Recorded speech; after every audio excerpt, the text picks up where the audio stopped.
Assalamualaikum warahmatullahi wabarakatuh. Alhamdulillahirrabbilalamin. Wassalatu wassalamu ala asrofil anbiya'i wal mursalin wa ala alihi wa sahbihi ajmain amma ba'du. Pertama-tama, marilah kita panjatkan puji dan puji syukur kehadirat Allah Subhanahu wa Ta'ala yang telah memberikan kita beribu-ribu nikmat sehat.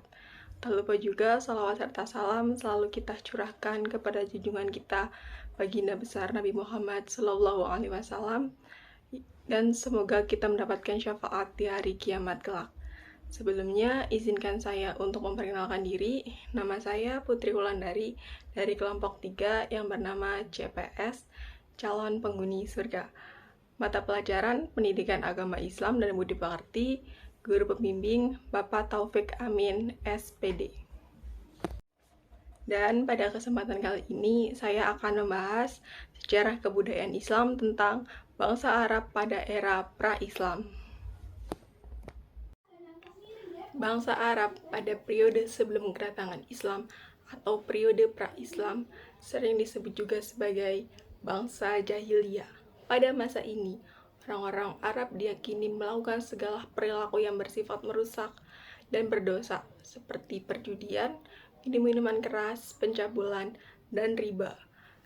Riba pada masa itu sangat merajalela, dan perdagangan adalah cara orang-orang Arab jahiliyah dalam meraup keuntungan. Mereka mengunjungi pasar-pasar di Suriah, Irak, Yaman, dan Ethiopia. Untuk memfasilitasi perdagangan, pasar musiman dibuka di sejumlah lokasi di Arab. Hal ini dianggap mencari tempat yang aman, di mana orang-orang Arab dari seluruh semenanjung bertemu untuk berbisnis.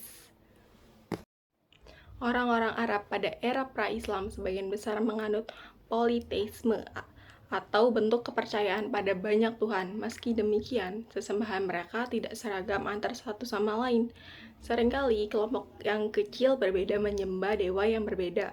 Bahkan dalam satu rumah tangga pun bisa memiliki banyak praktik keagamaan yang berbeda.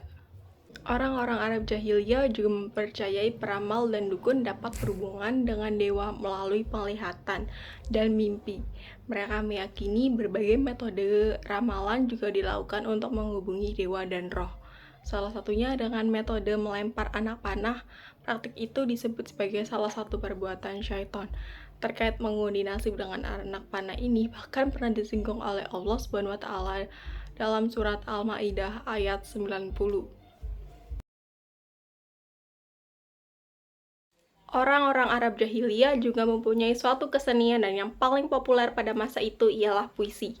Puisi adalah kesenian dan keterampilan yang sangat dihormati di kalangan orang Arab, serta menjadi hal yang disebut perkara positif pada masa jahiliyah.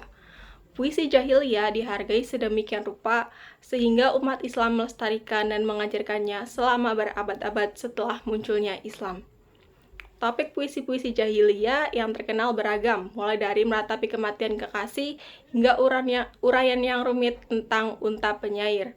Tidak ada aturan ketat dalam hal puisi, sehingga setiap penyair memiliki gaya masing-masing untuk menentukan topik pilihan mereka.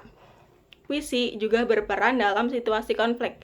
Ketika suku-suku berbenturan, para penyair membela kehormatan suku mereka dengan melafalkan syair-syair yang dibuat dengan hati-hati pada lawan mereka. Peperangan pun terjadi tanpa pertumpahan darah.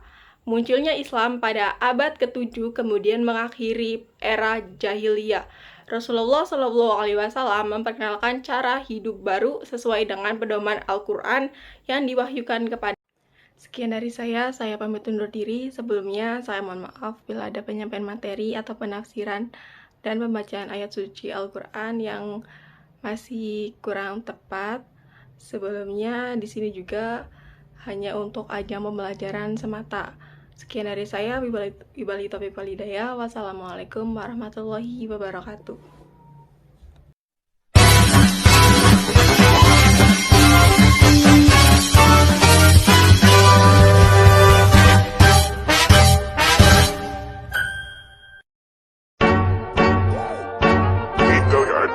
I got so